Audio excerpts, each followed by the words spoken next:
Srimad Bhagavatam ki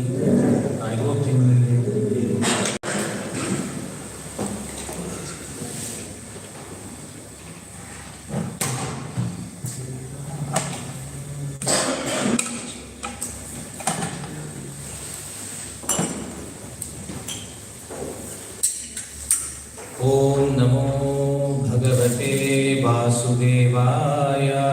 Om Namo Bhagavate Vasudevaya. Om Namo Bhagavate Vasudevaya. Om Namo Bhagavate Vasudevaya. Om Namo Bhagavate Vasudevaya.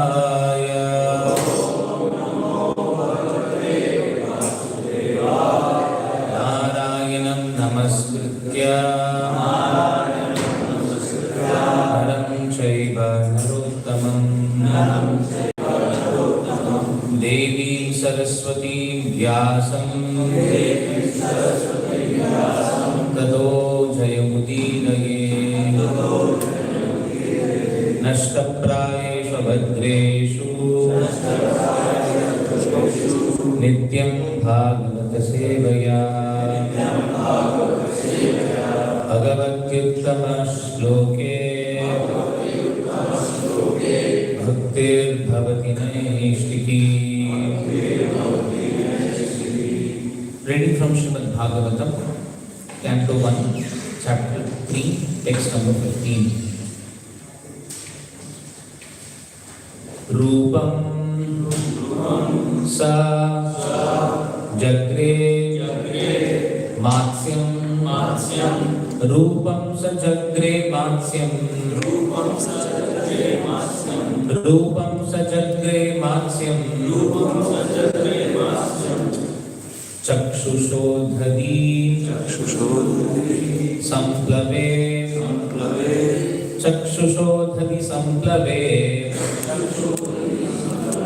चक्षुषोधरी संप्लवे नाभि आरोप्य महिमय्यां नाभ्यारोप महिमय्यां नाभ्यारोप्य महिमय्यां अपाद वैवस्वतं मनुं अपाद वैवस्वतं मनुं अपाद वैवस्वतं मनुं रूपं सजग्रे मात्स्यं चाक्षुषोधरि संप्लवे नाभ्यारोप्य महिमय्यां अपाद वैवस्वतं मनुं रूपं सजग्रे मात्स्यं चाक्षुषोधरि संप्लवे नाभ्यारोप्य महिमय्यां अपाद वैवस्वतं मनुं रूपं सजग्रे मात्स्यं चाक्षुषोधरि संप्लवे नाभ्यारोप्य महिमय्यां अपाद वैवस्वतं मनुं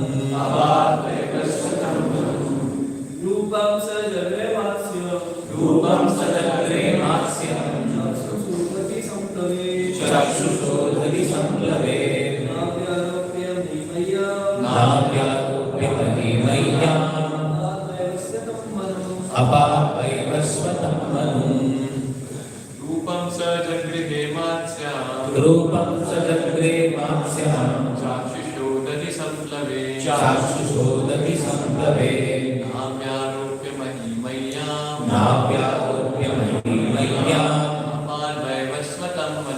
अपाद वैवस्वतं मनुं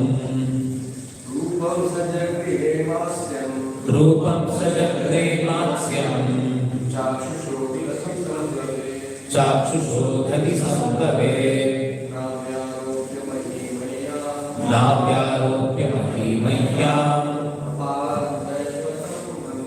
अपाद वैवस्वतं मनुं Synonyms: Rupam form, saha he, jagre accepted, matsyam of a fish, chakshusha udadhi water, samplave inundation, navi on the boat, aropya keeping on, mahi the earth, mayyam drowned in, apart protected, vaivasvatam manu the father of man. Translation and purport by His Divine Grace Abhay Charananda Bhakti Vedanta Swami Prabhupada. When there was a complete inundation after the period of Chakshusha Manu and the whole world was deep within water, the Lord accepted the form of a fish and protected by Vaswata Manu, keeping him upon a boat. Translation with the repetition. When there was complete inundation after the period of the Chakshusha Manu and the whole world was deep within water, the Lord accepted the form of a fish and protected by Vaswata Manu, keeping him upon a boat. Purport by Srila Prabhupada. According to Sridhara Swami, the original commentator on the Bhagavatam, there is not always a devastation after the change of every Manu. And yet, this inundation after the period of Chakshushamanu took place in order to show some wonders to Satyavrata. But Sri Jiva Goswami has given definite proofs from authoritative scriptures like the Vishnu Dharmottara, Markandeya Purana, Harivamsha, etc., that there is always a devastation after the end of each and every Manu. Srila Vishwanath Chakravarti has also supported Srila Jiva Goswami, and Sri Vishwanath Chakravarti, has also quoted from the Bhagavatam about this inundation after each Manu. Apart from this, the Lord, in order to show special favor to Satyavrata, a devotee of the Lord in this particular period, incarnated himself. Thus is the Bhaktivedanta purport. Umadhyantagrantasya dhyana janashnakaya chakshurunmirikumena tasmai shri gurave namaha. Nama om Vishnupadaya Krishna Peshnaya Bhutale Srimate Bhaktivedanta Swami Namane Namaste Saraswate Deve Gauravadi Pracharane Nirvishesha Shunyavadi Paschati Deshikarane Jai Shri Krishna Chaitanya Prabhu Nityananda Shri Advaita Gadadhara Shri Vasadi Gauravbhaktivinoda Hare Krishna Krishna Krishna Hare Hare Hare Rama Rama Rama Hare Hare.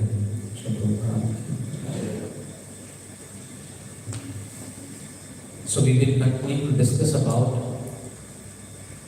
how Sutta Goswami is describing the stages of Naimisharanya about the different incarnations of the Lord. And today we are seeing the incarnation of Matsya. The Lord was incarnated in the form of a fish. The Supreme Lord, whenever He incarnates to establish Dharma. And here, Matsya, the Supreme Lord, also wanted to save the world. And He also wanted to protect one of the greatest devotees of the Lord, Satyavrata. To protect his devotee Satyavrata, the Supreme Lord has appeared. He also wanted to protect the entire world. Srila Prabhupada writes in the purport that at the end of every Manu, the reign of every Manu, there is a devastation. Manu is said to be the father of mankind, the progenitor of mankind, the creator of mankind. Manu is said to be the father of mankind, and this Manu is actually a post, a position. And there are Manus, these Manus keep changing throughout the period of existence of this cosmic creation. The nature of matter is that matter is created at a particular time. And then at a particular time, matter is annihilated. That's the nature of matter. And that nature of matter is experienced by the living entity through this material body. The material body gives an experience of birth. It also gives an experience of death. But if you carefully see, Prabhupada describes all of this as just an experience, in as much as a person can experience a movie. This experience is created by matter, and the nature of matter is that it is created at a particular time, it is destroyed at a particular time. And that's the nature of matter. There is recently news you all would have heard about a very famous politician who served as the Prime Minister for 2 terms between 2004 to 2014. A very good statesman, a very good economist. People respected him within his party. And he died at the age of 92. We all would have heard Sri Manmohan Singh passing away. That's the nature of time. But during the reign of the Prime Minister, he had been well respected, well honored, greatly revered by many people around him. But the influence of time snatches away the position of the living entity in this material world.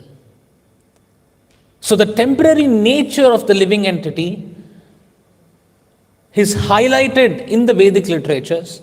The Vedic literatures exclusively harp upon this point, that the nature of the material world is that it is temporary. In the conversation between Yudhishthira Maharaj and Narada Muni was explaining to Yudhishthira Maharaj the most surprising thing in this world. Yudhishthira Maharaj was explaining, the most surprising thing in this world is that people see others die. But people tend to think that we are all permanent. They work in this world like they're going to live in this world permanently. They work for power. Politicians work for power. People in general work for money in a capitalistic society. But all of these positions that people are trying to earn and establish in the material world slowly fades away with the power of time. Time has an influence on matter. And that time has an influence not only on our material bodies, it also has an influence on the universe. Universe, just like our time is ticking as we speak, the universe's time is also ticking. But that scale of time is far bigger than the experience of time that we have in this world. That experience of time is what is described here. Brahma, the way he experiences time is different from the way we experience time. The way we experience time is different from the way ant experiences time. Although the Bhagavad Gita says all of the three living entities, the ant, the humans, which is us, and Brahma, they're all fundamentally Jivatmas or Atmas. But the experience that Brahma has of 100 years is different from the experience the human has for 100 years. It is different from the ant's experience of 100 years. So time expands or contracts depending upon the living entity. This is something which is described in the Bhagavatam many thousands of years ago. In fact, science has understood time much more better with the advancement of science. Science has understood the relativity of time.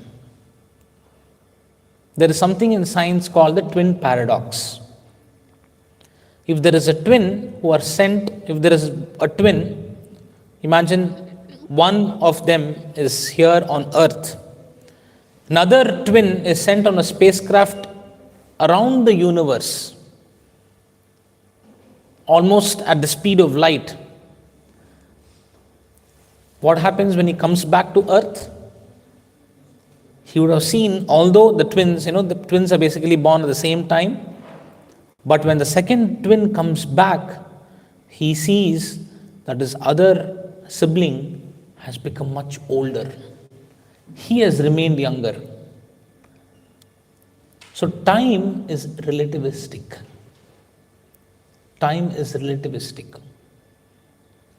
Similarly, Brahma's experience of time is different from our experience of time.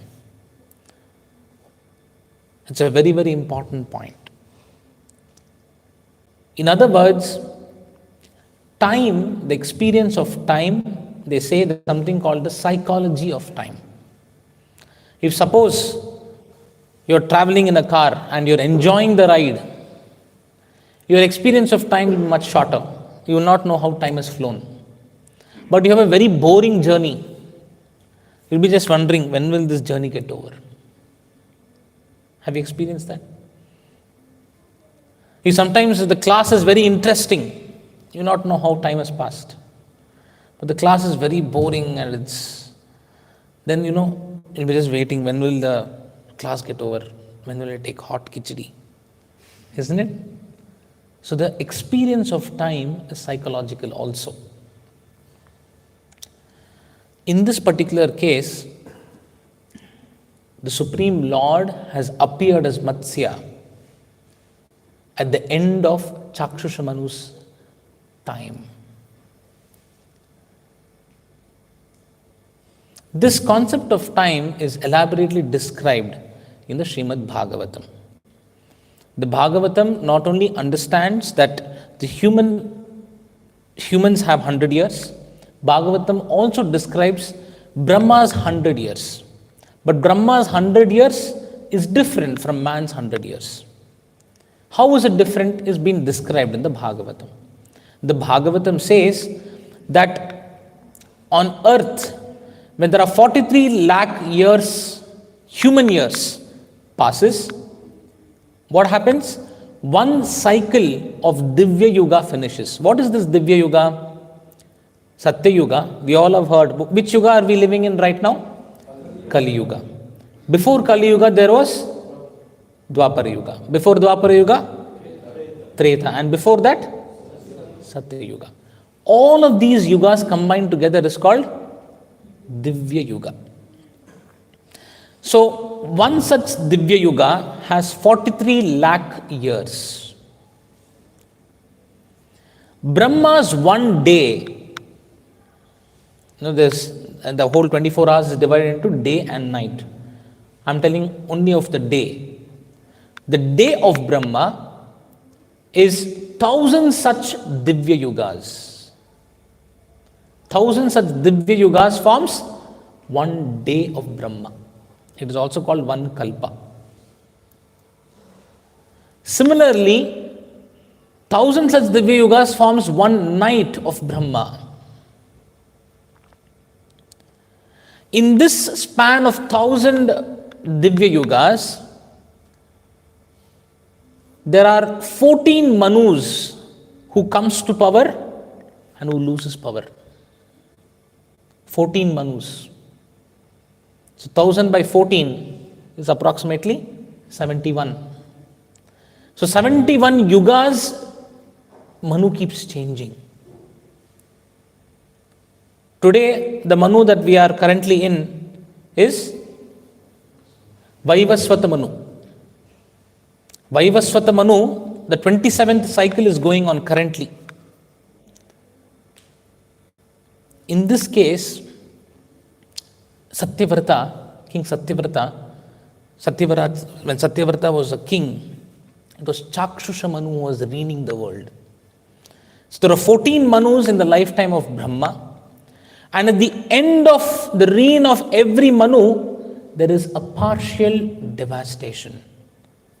It's called Pralaya. Partial devastation of what? Of the universe. At the end of Brahma's day, also there is a partial annihilation or devastation of the universe. Not complete. Now, that is one day of Brahma.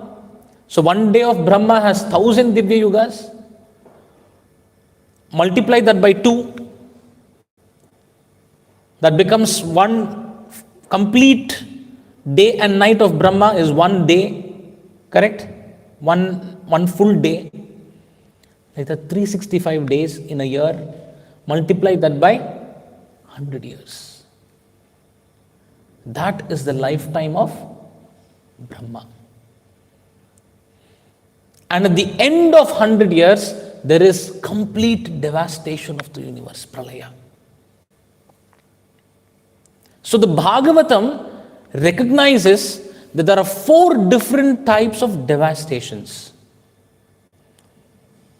One is the partial devastation of the universe. One is the complete devastation of the universe. Third one is the devastation of this body, which is also under the influence of time. Just like the universe devastates, the body also undergoes a devastation called death. The fourth devastation happens when the living entity liberates itself from the cycle of birth and death. Although the person who is liberated experiences death, but his experience of death is different from a common man's experience of death. Just like the famous politician who died experienced death. The way he experienced death is different from a spiritually advanced person experiencing death. The example is given just like a cat carrying kitten. A cat carrying kitten holds the cat by its own jaws, with its mouth, with its teeth. It is the same cat which catches the rat in the same mouth, with the same teeth, but with different intentions. Similarly, the experience of death that a living entity, the conditioned soul in this material world, experiences is like that of a rat in the mouth of a cat. But the liberated souls, the spiritually advanced souls, they also experience death. But it is like the cat carrying the kitten in its mouth. So, before the time comes, the time of death, Prabhupada says, there is a Bengali verse, Sadhan kare, bhajan kare, mrityu. Anybody remembers that verse? Sadhan kare, bhajan kare. Sorry, Prabhu, yes? Martya? Martya jhanale. In the sense, whatever you do in your life is tested at the time of death. I may be doing bhajan, I may be doing sadhana, but the real test for which you are preparing is the test of death. Are you going to be carried like a kitten, or are you going to be carried like the rat by the force of Kala? So, this perception of birth, death, old age and disease, which is forced upon a living entity by Kala, by time, is important for spiritual practitioners to recognize. A conditioned soul, a person who is bereft of Krishna consciousness, he doesn't see the influence of time. But by Prabhupada's mercy, we have the spiritual intelligence which we have gotten from Prabhupada's books to see the influence of time on us. So there is a very interesting calculation which one of senior devotees had shared.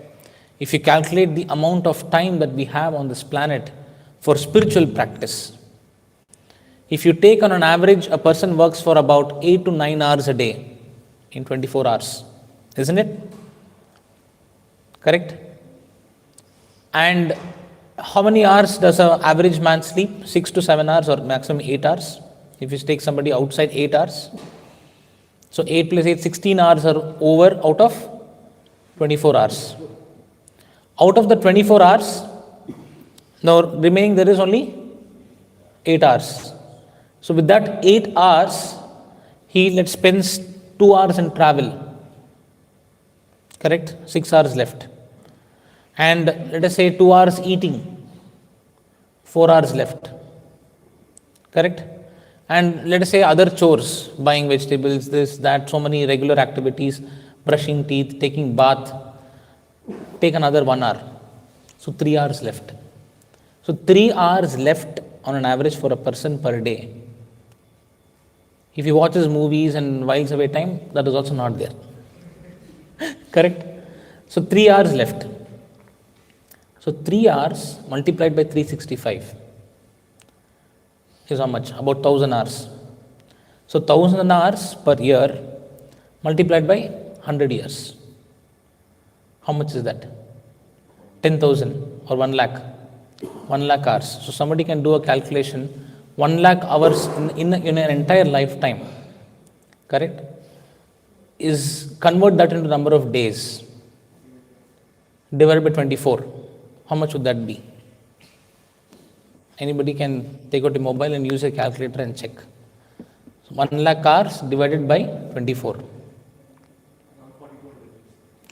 4,200 days we have free time. It is not much. Correct? So we have very, very less time to practice spiritual life in Kali Yuga. There is shortage of time. In this short span of time, how do we get out from the clutches of this death? That's very, very important for us to understand. And that method, the simplest and the most sublime method, is given by Srila Prabhupada through the parampara. And what is that? The chanting of the Hare Krishna mantra.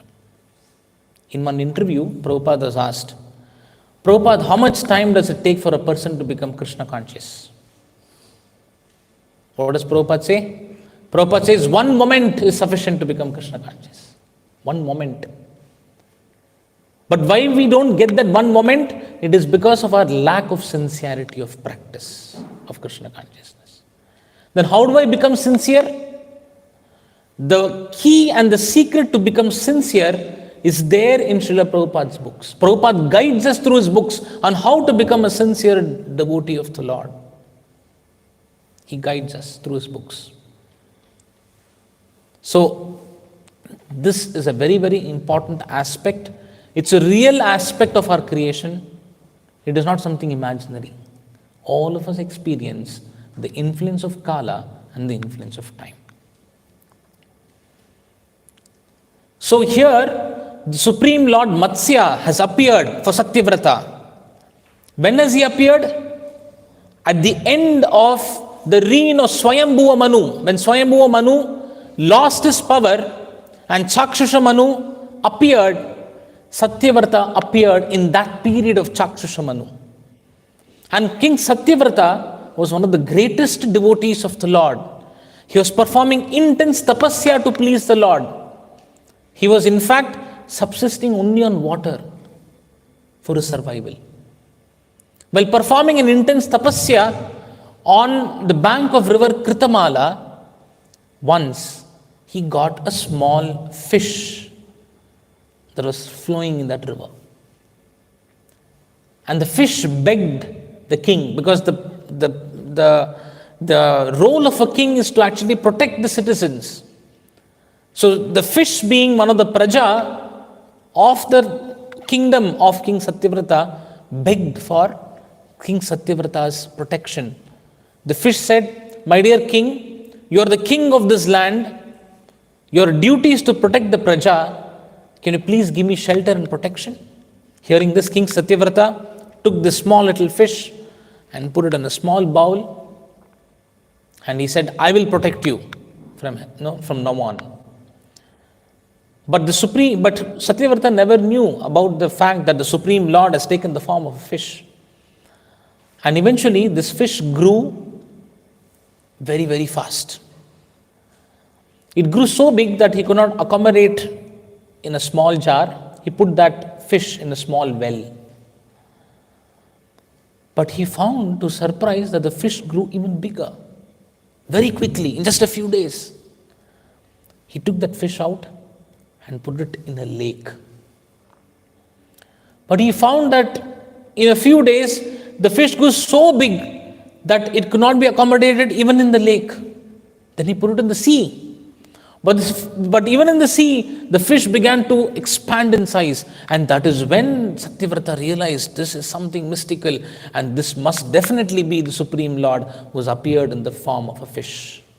It is at that time, Lord Matsya, who's in the form of a fish, said Satyavrata, my dear Satyavrata, at the end of Chakshusha Manu's reign, when the whole universe is flooded by water, you please take shelter of a boat. You make a boat, take shelter of the boat, climb onto that boat. Carry special herbs which are available in this world. carry the sages on that particular boat and hook that boat's anchor onto my horn. This fish had a very special horn. And the Supreme Lord said, I will save you from the devastation that follows the end of when Chakshusha Manu's reign or the power ends, there will be devastation, and I will save you from the devastation. And this is what the Supreme Lord did to protect the devotees, to protect the saintly people. Paritranaya sadhunam, correct? Vinashaya cha dushkritam. To protect the sages, the Supreme Lord has appeared. Here also in this particular case, the Supreme Lord has appeared as Matsya Avatar. The Supreme Lord has appeared to protect the sages and the saintly persons when the devastation happens. In this kind of a devastation, what happens during a devastation? It's very interesting to know. It is said at the end of Brahma's day there is a devastation. At the end of Manu's reign also there is a devastation. At the end of Brahma's day when the devastation happens, all the living entities' subtle body goes into a Vishnu. Who is that Vishnu? There is Garbhodakashayi Vishnu. Karanodakashayi Vishnu is the one who creates this world through his glance. And when Karanodakashayi Vishnu creates this world through his glance, then there is secondary creation. Brahma creates the living entities. And from Karanodakashayi Vishnu, Garbhodakashayi Vishnu expands. And he enters into each universe. From the pores of Karanodakashayi Vishnu or Mahavishnu comes Brahmanda or universe. And within that universe, Garbhodakashayi Vishnu settles. And during partial annihilation, the entire creation, the subtle bodies of the living entities goes into the body of Garbhodakashayi Vishnu. That Vishnu, which is lying in this Garbhodaka ocean within the Brahmanda, within the universe.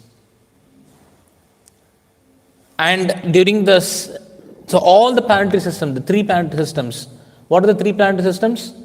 Bhuloka, Bhuvarloka and Swargaloka. Correct? Lower planets, higher planets are Swargaloka, and this material world, all of these things goes into water. This is during partial annihilation. And then again the Supreme Lord, according to the karma of the living entity, further from Garbhodakashayi Vishnu, when the night of Brahma ends, again creation happens. So it's called partial devastation. During complete devastation, all the Brahmandas, it is said the number of Brahmandas are like mustard seeds. In a bag of mustard seeds, how many mustards are there? Mustard seeds? That many number of Brahmandas are there. All of them go into the body of Mahavishnu or Karanodakashayi Vishnu. That is during complete annihilation. And complete annihilation happens at the end of 100 years of Brahma. And then again the living entities are created. And how it is created, what are the details of creation are also mentioned in the Srimad Bhagavatam. First, what happens, how Mahavishnu glances into matter. Matter is simply there, but the three modes are not formed. What are the three modes? Sattvaguna, Rajoguna, Tamoguna, they are all not formed. But the glance of Mahavishnu, first Sattvaguna, then Rajoguna is created. Sattvaguna, Rajoguna is created by the glance of Mahavishnu on Pradhana. The undifferentiated matter without the three modes is called Pradhana. And when Pradhana is glanced by Mahavishnu, then Sattvaguna, Rajoguna is created. And then Tamoguna, which is in the form of Ahankara, is created. Then Tamoguna, which is Ahankara, mixes with Sattvaguna and Rajoguna, and there is Sattva, that is goodness, false ego in the mode of goodness, false ego in the mode of passion, false ego in the mode of ignorance is created. Like this, the creation begins to expand. And then, of course, the living entities are created by Brahma. So it's called secondary creation or Visarga. So this is how the creation happens. And all of these things are beautifully described in the Srimad Bhagavatam. But what is the use of understanding all of this, one may wonder. Okay, Prabhu, you are describing all this there in Bhagavatam, I know. But I have my life problems, no? I have to work. If I don't work, who will earn for my family? Correct? I have my studies to take care. What is the use of all these things? How is it going to help me? Correct? Some of you may be having this question. Okay, why are you giving all this information? This information is on Google also, na? I can Google it out. Prabhupada's books are all there. What is the use of this information? All of these things, you should understand the context. You see, Maharaj Parikshit, he had 7 days before his death. During the 7 days before his death, these topics, heavy topics, are discussed by Shukadev Goswami. Shukadev Goswami didn't tell, hey, Maharaj Parikshit, don't be foolish. Why are you asking about creation? You're going to die. Next 7 days you're going to die. Why are you even talking about creation? Neither was Maharaj Parikshit hesitant to hear about creation from Shukadev Goswami. Maharaj Parikshit didn't say, my dear Shukadev Goswami, you're talking about all of these things, but what relevance it is to me? I'm going to die. What relevance it is to me? It is very, very important aspect of Krishna consciousness. To understand creation, to understand the greatness of the Supreme Lord, it's a very, very important first step for all the practitioners of Krishna consciousness. If a devotee does not understand the greatness, the vastness of the Lord, the intelligence that goes into creation, he cannot sufficiently glorify the Lord. And this is being described by Shukadev Goswami in the 2nd canto of the Srimad Bhagavatam. It's a very interesting verse. This verse reads like this. It is described in this verse. Mayam varnayato mushya ishvarasyanu moditaha shrinmata shraddhaya nityam mayayatma na muhyati. The translation goes like this. The Lord's activities in association with his different energies should be described. What are the energies of the Lord? Internal energy, external energy, and marginal energy. Internal energy is the spiritual energy. External energy is matter, material energy. And marginal energy are the living entities, which is us. The Lord's activities in association with these different energies should be described, appreciated, not only be described, you must appreciate it. Described, appreciated, and heard in accordance with the teachings of the Supreme Lord. If this is done regularly with devotion and respect, one is sure to get out of the illusory clutches of Maya. So Prabhupada further writes in the purport that one should understand the functions of Maya from bona fide authorities and learn to appreciate and glorify the Lord's creation, Maya, in terms or in association with the Lord. When that happens, then you can actually come out of the illusory energy of the Lord. So a Krishna conscious person doesn't reject anything as Maya. Rather, he sees Hari Sambandhi Vastunaha. He sees Hari Sambandha in every Vastu. When he sees Hari Sambandha in every Vastu, why does he see Hari Sambandha in every Vastu? Because he understands that everything is an emanation of Krishna. Everything is emanating from Krishna, therefore it has a link with Krishna. He sees beauty in this world and he sees that this is Krishna's beauty. He experiences wonderful taste in this world and he says that this taste is Krishna's taste. He experiences wonderful rasa in this world and he says that this rasa is actually the original Krishna rasa. What we're getting in the material world is like a sample. It's like when you go to a sweet shop, they'll give you a sample, no? Iska sample dijiye means he'll give a small piece. Correct? Like that, whatever we experience in the material world is a sample of what is there in the Supreme. And a devotee of the Lord has to learn to appreciate the Lord and glorify the Lord from the experiences of matter in this material world. This is Krishna conscious renunciation. Krishna conscious renunciation is not to artificially give up matter. Rather, hear from bona fide sources about matter, about the true position of the living entity, and learn to appreciate everything in connection with the Supreme Personality of Godhead. That is the process of Krishna consciousness. That is the process of renunciation in Krishna consciousness. So, this process of Krishna consciousness is defined by Prabhupada. Prabhupada says bhakti means to become Krishna conscious. Correct? But what does Krishna consciousness mean? Generally, bhakti is a word which is very loosely used, at least in Indian culture and society. It is very loosely used, isn't it?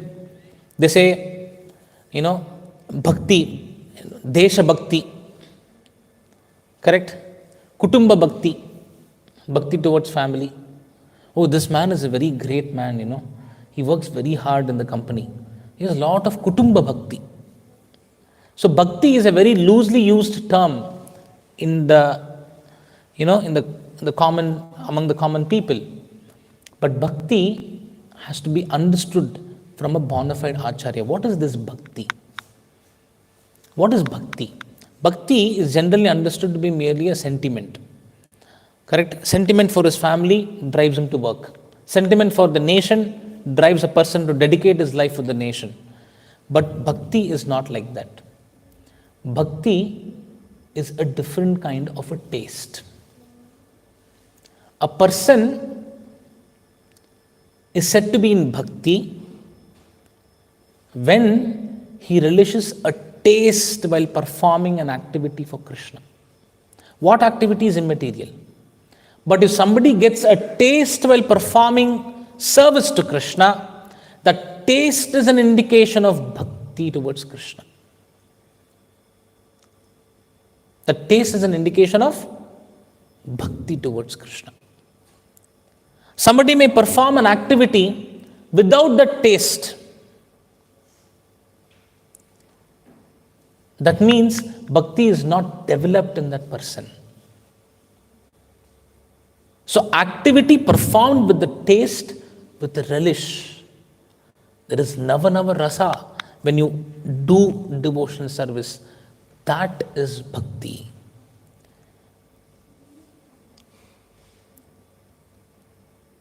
But somebody may say that so many people perform so many different activities, but one gets relish while performing those activities. That relish is actually a relish of the three gunas. Sattva-guna, Rajoguna, Tamoguna. It's a material rasa that one gets while performing a normal activity. And that material rasa inspires him to further perform that activity. One senior devotee was sharing about a man who was pursuing his case. It was a property case.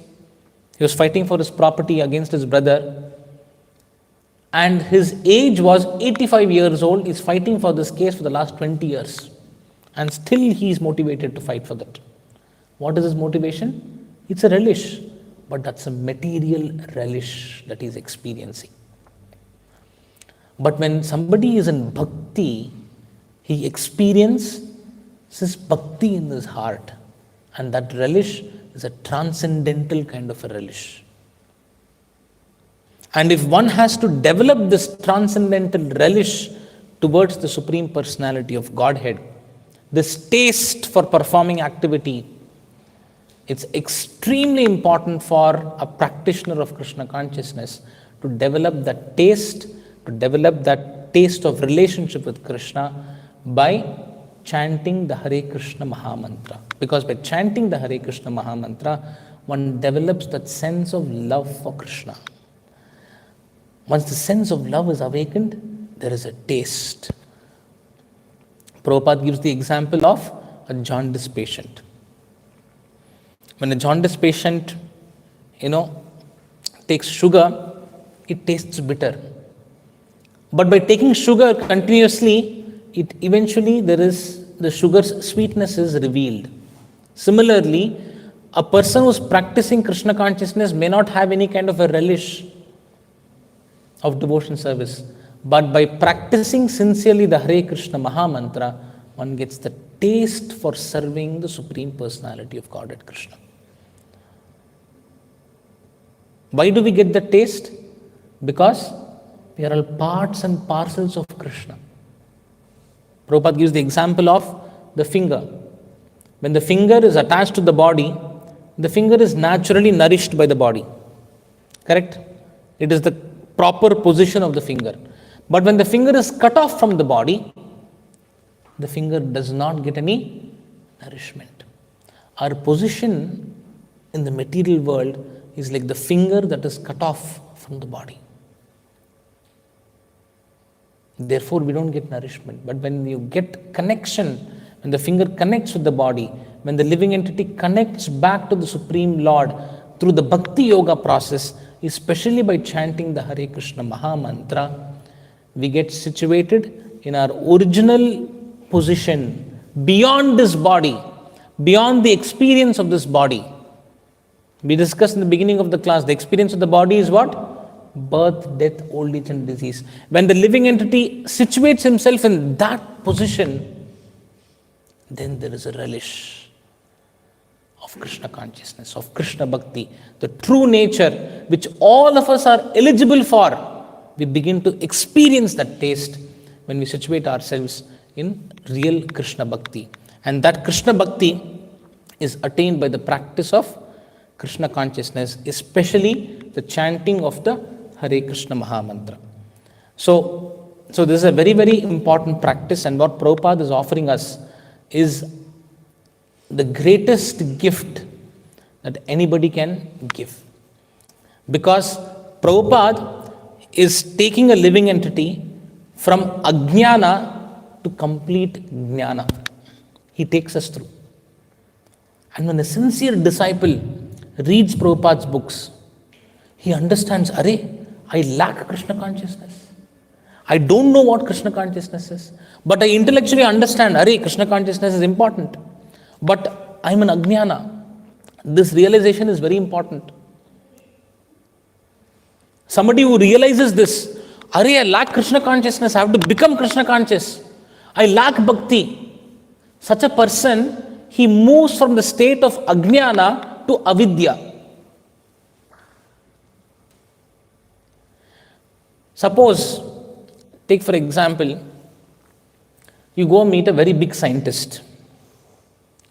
And the scientist is working on a very tough problem, some physics problem. Let us say it's a problem in quantum mechanics. Okay? If you go ask the scientist, sir, have you found a solution for this problem? He says, no, actually I'm not able to find a solution for this problem. I've been trying to find a solution for this problem.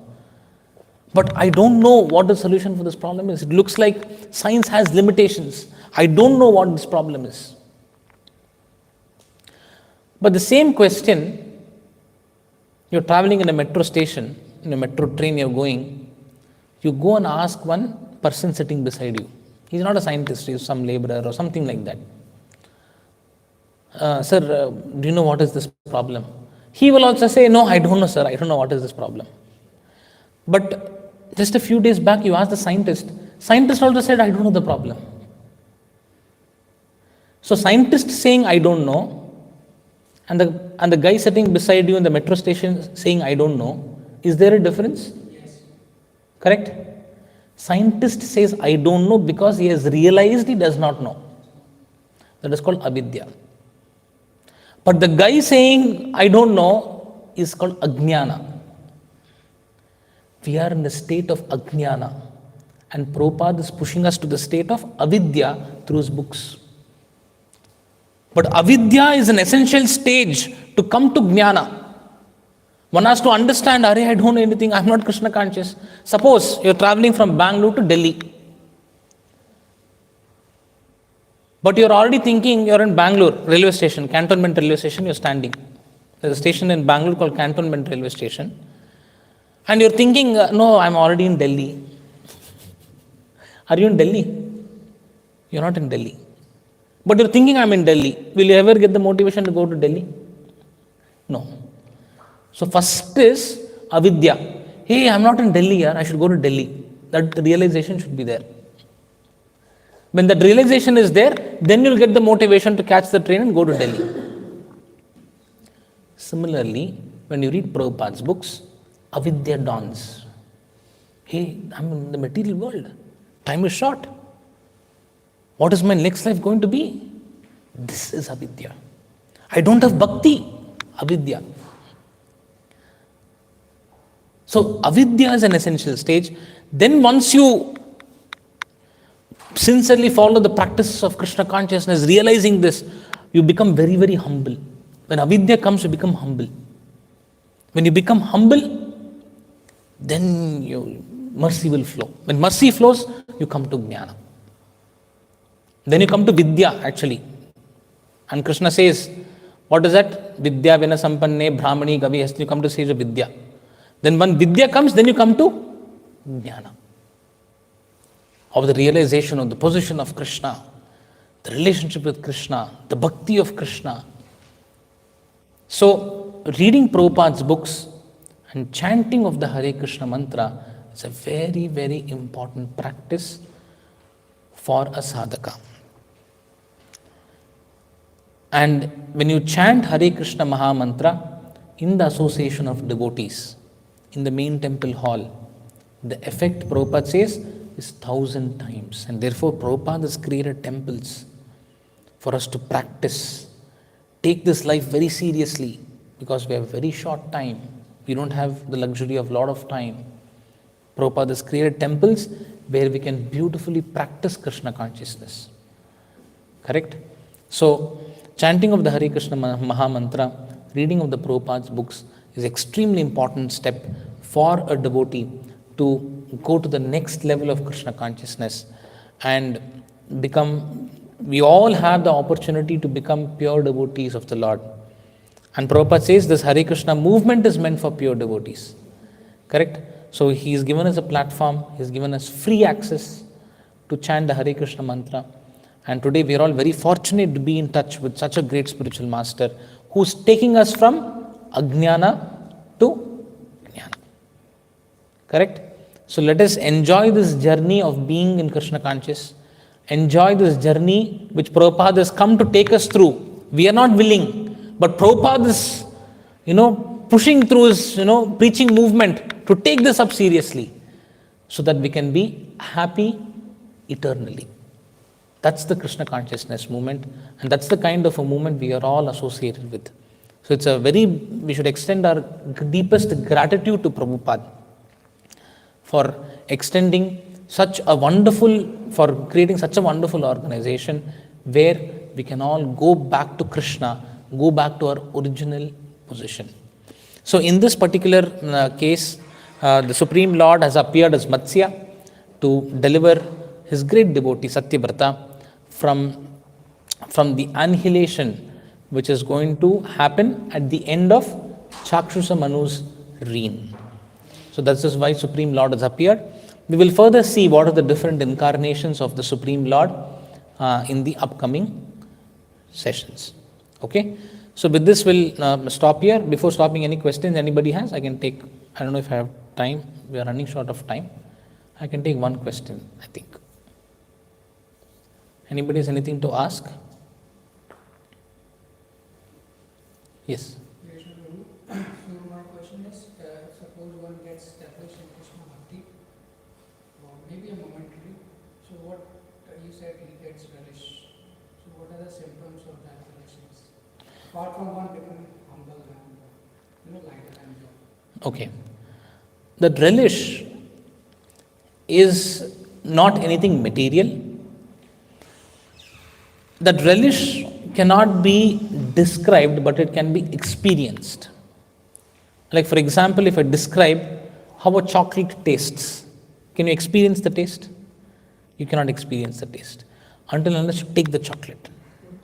Correct? Similarly, when there is a relish there is a deep sense of satisfaction. You don't hanker for anything material. This has been described in the Bhagavad Gita. How does a transcendental person walk? How does a transcendental person sit? What does he do? He is free from happiness and distress, pleasure and pain, honor and dishonor. Nothing affects him. Somebody is insulting you, don't get affected. There's a transcendental relish which is hooking you on. A person who does not have transcendental relish is kicked up and down like a football in the material world. Happiness is happy, distress is depression. You understanding? That kind of a state of consciousness will not be there. So, by the symptoms which are described in the Bhagavad Gita, you can understand what is a transcendental relish, but to describe the taste is not possible. You understanding? But symptoms are there. He is equipoised in happiness and distress. He doesn't get swayed by honor and dishonor. He is self-satisfied. He considers every living entity as his friend. Brahma bhuta prasanna atma na sochati na kankshati samas sarveshu bhuteshu. He considers every living entity as equal. Rich man, poor man, powerful man, no power, some guy in the slum, some tribal. Everyone is equal for him. These are the ways, these are the symptoms which are described in the Bhagavad Gita, which describes a person who is situated in transcendental consciousness. Okay, this is there in the second chapter of the Bhagavad Gita. I think after 50 verses you can see it is described.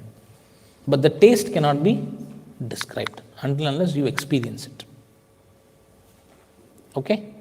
So with this I'll stop here. Gansha Srimad Bhagavatam ki, Jagat Guru Srila Prabhupada ki, Nitai Gaur Premanande.